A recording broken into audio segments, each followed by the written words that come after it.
yang saya muliakan dan saya hormati. Memang umat Islam di mana-mana, terutama di Indonesia, akhir-akhir ini semakin banyak mendapatkan fitnah yang disebut dengan fitnah akhir zaman. Karenanya kita gak boleh menjauh dari majelis taklim, gak boleh menjauh dari ulama, gak boleh menjauh dari majelis ilmu, gak boleh. Mengapa? Kalau kita jauh dari seperti itu, fitnah ini sekarang luar biasa, saudara. Fitnah. Kita tahu kalau umat Islam Indonesia ini sejak awal memang Islam Ahlus Sunnah wal Jamaah. Mazhabnya Syafi'i, akidahnya Asy'ari, kemudian juga Sufi. Dan yang membawa Islam ke Indonesia ini ya memang bermazhab Syafi'i, orang-orangnya Sufi. Kalau sejarah yang paling dekat pada kita, penyebaran Islam kepada kita ini di Pulau Jawa itu Wali Songo. Wali Songo itu siapa? Wali Songo itu mulai dari Sunan Gunung Jati, Sunan Giri, Maulana Malik Ibrahim, Sunan Ampel, itu cucunya Sayyid Jamaluddin Al-Husain. Beliau asal Uzbekistan, lalu hijrah ke Campa, menikah dengan putri Raja Campa, punya anak-anak yang anak-anaknya ini menjadi orang tuanya Wali Songo. Sayyid Jamaluddin Husain ini putranya siapa? Putranya Sayyid Ahmad Shah Jalal. Sayyid Ahmad Shah Jalal ini putranya Sayyid Abdullah Al-Madkhan. Abdullah ini putranya Sayyid Abdul Malik bin Alawi. Abdul Malik bin Alawi, Alawi ini putranya Sayyid Muhammad Shahib Mirbad. Sayyid Muhammad Shahib Mirbad ini punya anak juga namanya Ali. Ali punya anak juga namanya Muhammad yang diberi gelar Al-Faqih Al-Muqaddam. Al-Faqih Al-Muqaddam ini datuknya para habaib yang ada sekarang. Sedangkan Abdul Malik bin Alawi datuknya Wali Songo dan zuriyahnya. Dan ini sama-sama dari Ba'alwi. Ini yang menyebarkan Islam ke negeri kita. Memang murni Ahlus Sunnah wal Jamaah mazhab Syafi'i. Dan Ahlus Sunnah ini memang kelompok netral, saudara, kelompok netral. Kata Sayyidina Ali bin Abi Thalib ya, hubungannya dengan Ahlus Sunnah. Sayyidina Ali berkata, khairun nas an-namatul awsat. Golongan terbaik itu adalah kelompok moderat. Ahlus Sunnah ini kan moderat, tidak radikal kanan, tidak radikal kiri. Mengapa kelompok moderat ini golongan terbaik? Kata Sayyidina Ali, yalhaqu bihim at-tali. Orang yang terlambat akan menyusul. Orang yang teledor ya, yang teledor di dalam ajaran agama pasti menyusul kepada golongan yang moderat. Artinya kelompok yang radikal kiri. Wa yarji'u ilaihim al-ghali. Kemudian orang-orang yang berlebih-lebihan akan mundur kembali kepada kelompok moderat. Artinya apa? Ahlus Sunnah ini sebagai kelompok moderat itu di tengah, jalannya di tengah, tidak terlalu nganan, tidak terlalu ngiri. Nah sekarang ini umat Islam di Indonesia ditarik ke kanan, sudah di tengah, sudah shirathul mustaqim, jalan yang lurus. Yang narik ke kanan siapa? Wahabi. Wahabi ini menarik kita ke kanan, ke kanan. Maunya bersih-bersih, cuma terlalu, ibaratnya membersihkan kaca, cuma terlalu, akhirnya kacanya bukan bersih tapi malah pecah. Bukan bersih, saudara, kalau dibersihkan macam Wahabi. Mereka kan kalau ngomong kan membersihkan ajaran Islam, dari TBC, takhayul bid'ah khurafat atau apalah kata mereka, bahasa kelompok mereka. Ini kan ke kanan namanya. Dan ini memang sudah disampaikan oleh baginda Rasulullah SAW, kelompok yang akan ke kanan ini. Ini harus kembali ke tengah, Ahlus Sunnah wal Jamaah. Kemudian ada kelompok radikal kiri. Yang kelompok yang radikal kiri ini kelompok mana? Kelompok yang radikal kiri ini kalau bahasa modern itu kelompok liberalisme pluralisme, kelompok liberal. Nah, kelompok radikal kiri ini narasinya macam-macam, dan Rasulullah SAW juga sudah menyampaikan tanda-tanda munculnya kelompok radikal kiri. Di dalam hadis-hadis yang terkenal ya, dari Abu Hurairah radhiyallahu an, Rasulullah SAW bersabda, badiru bil a'mali fitanan kaqita'il lailil muzlim. Segera lakukan amal-amal soleh, jangan sampai kedahuluan fitnah-fitnah, di mana fitnah-fitnah ini bagaikan potongan-potongan malam yang gelap. Kok bagaikan potongan-potongan malam yang gelap? Artinya membingungkan saudara. Coba misalnya gelap, gak terpotong-potong, karena ini potongan gelap terang, orang bingung ini gelap apa terang. Mau dibilang gelap terang, mau dibilang terang gelap.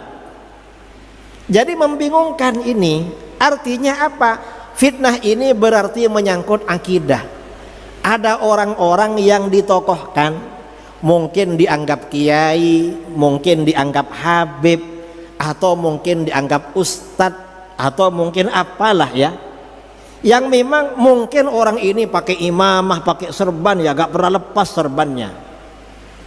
Kalau saya kan jarang-jarang, paling kalau menjadi imam sholat id baru dipakai. Kalau yang ini memang jarang-jarang. Jadi memang membingungkan. Mengapa? Mungkin orang ini dipanggil kiai, dipanggil habib, atau dipanggil apa, yang disampaikan nggak benar, bikin orang sesat. Akhirnya orang bingung. Ini katanya nggak benar, tapi yang menyampaikan kok dipanggil kiai. Ini katanya gak bener, tapi yang dipanggil, yang menyampaikan ini Profesor Dr. Habib lagi. Gimana ini? Nah, akibatnya apa? Akibatnya karena kelompok radikal kiri ini, akibatnya yumsir rajulu mu'minan wa yusbihu kafiran. Seseorang sore-sore masih beriman, besoknya berubah menjadi kafir. Kata para ulama, belum tentu kafir. Artinya sekarang ini lurus, besoknya sudah sesat. Dan sesat yang paling parah kan kalau kafir kan. Wa yusbihu mu'minan wa yumsi kafiron. Pagi-pagi beriman, sorenya kafir. Mengapa? Ya karena ini tokoh-tokoh ini. Mengapa ada begitu? Tokoh-tokoh ini menyebarkan pikiran-pikiran yang menyesatkan. Mengapa? Yabi'ur rajulu dinahu bi'aradin minad dunya. Seseorang menukar agamanya dengan benda dari dunia. Artinya apa? Orang ini ada yang bayar saudara, ada yang bayar. Nah, apa saja narasi-narasi yang disampaikan tahun 2015? Ada narasi Islam Nusantara, muatannya anti Arab, sampai memaki-maki Arab. Padahal ulama-ulama kita, kiai, habaib, gak pernah menyebarkan narasi anti Belanda, walaupun yang menjajah Indonesia. Anti Amerika, anti apa? Karena gak ada seperti itu, namanya rasis namanya. Gak ada. Ketika Hajjatul Wada, Rasulullah SAW menyampaikan, kullukum min Adam wa Adam min turab. Kamu ini dari manapun anaknya cucu Adam, dan Adam dari tanah. Gak ada bedanya. La fadla li arabiyyin ala ajami illa bittaqwa. Gak ada keutamaan bagi orang Arab di atas orang ajami kecuali dengan takwa. Artinya rasis itu gak ada saudara. Lah ini kok anti Arab? Guru-guru kita gak pernah bilang anti Belanda. Pernah anti Belanda? Gak ada. Walaupun jelas-jelas menjajah kita. Yang pernah menjajah kita Portugis, kemudian Spanyol, lalu Jepang ya, kemudian Inggris. Gak ada narasi anti seperti itu. Ini kok anti Arab. Dan ini bahaya memang, karena ini menyangkut akidah. Mengapa Arab? Karena Islam dari Arab, Rasulullah SAW dari Arab. Sampai-sampai dibilang Arab itu kadrun, kadal gurun. Ini kan rasis yang luar biasa dulu. Ini akhirnya apa? Setelah narasi-narasi anti Arab ini, lalu muncul narasi berikutnya, ya muatan dari kelompok-kelompok liberal ini. Arahnya kemana? Pluralisme agama. Awal-awalnya dulu ya, beberapa tahun sebelumnya, sekitar tahun 80-an, negeri kita ini heboh ucapan selamat Natal. Boleh apa enggak? Sebagian besar ulama kita menolak mengucapkan selamat hari Natal, karena jumhur mayoritas ulama mengatakan haram. Cuma ada riwayat dari mazhab Hambali boleh, tapi gak apa-apalah, bolehlah selamat Natal karena ada ulama yang membolehkan, asal gak ada muatan akidah, gak masalah. Misalnya ya, kita toleran ikut ulama yang membolehkan. Lama-lama mengucapkan selamat Natal gak cukup. Akhirnya apa? Ada saudara-saudara kita yang menjadi petugas security kegiatan Natalan. Padahal itu kan gak boleh kan. Menjaga agamanya orang lain gak boleh, menjaga ritual agama lain gak boleh. Gak boleh. Lama-lama menjaga ritual Natalan gak cukup. Akhirnya ada saudara-saudara kita ikut Natalan ke dalam. Hadir. Lama-lama ikut Natalan ke dalam gak cukup. Apa? Mereka ini membawa hadroh dan baca sholawat di acara Natalan. Kalau ditanya, lah ngapain? Loh, kita baca sholawat. Kalau baca sholawat jangan di situ, baca sholawat di majelis Rasulullah, di masjid atau di mana, di situ. Karena baca sholawat sama dengan zikir. Kalau mau menjaga tepat gak dapat pahala, malah haram. Walaupun baca sholawat. Ini lama-lama ini gak cukup saudara. Apa namanya ya yang baca ini? Akhirnya apa? Ada doa lintas agama. Lama-lama gak cukup, ada seragam lintas agama. Apa namanya ya? Baju, bukan baju lintas agama, baju moderasi agama. Ada batik ya, ada gambar masjid, gambar gereja, gambar wihara, semuanya ada. Cuma yang bersangkutan gak berani makai itu, gak berani makai. Kemudian habis itu salam lintas agama. Kalau misalnya pertemuan yang hadir tidak hanya muslim, tapi ya ada agama lain, suruh diulang-ulang salam lintas agama. Lama-lama saya kira ini selesai. Yang anti Arab dan pluralisme agama saya kira selesai. Kira-kira sejak 2 tahun lalu ada narasi-narasi anti Ba'alawi, anti habaib. Loh, ini kok anti habaib gimana ini? Kok anti Ba'alawi? Wong Wali Songo di dalam catatan sejarah Ba'alawi. Mau dikemanakan Wali Songonya yang menyebarkan Islam ke negeri kita? Lalu dibilang akhirnya apa? Nasab Wali Songo dipindah. Dan sampai sekarang dipindah 5 kali.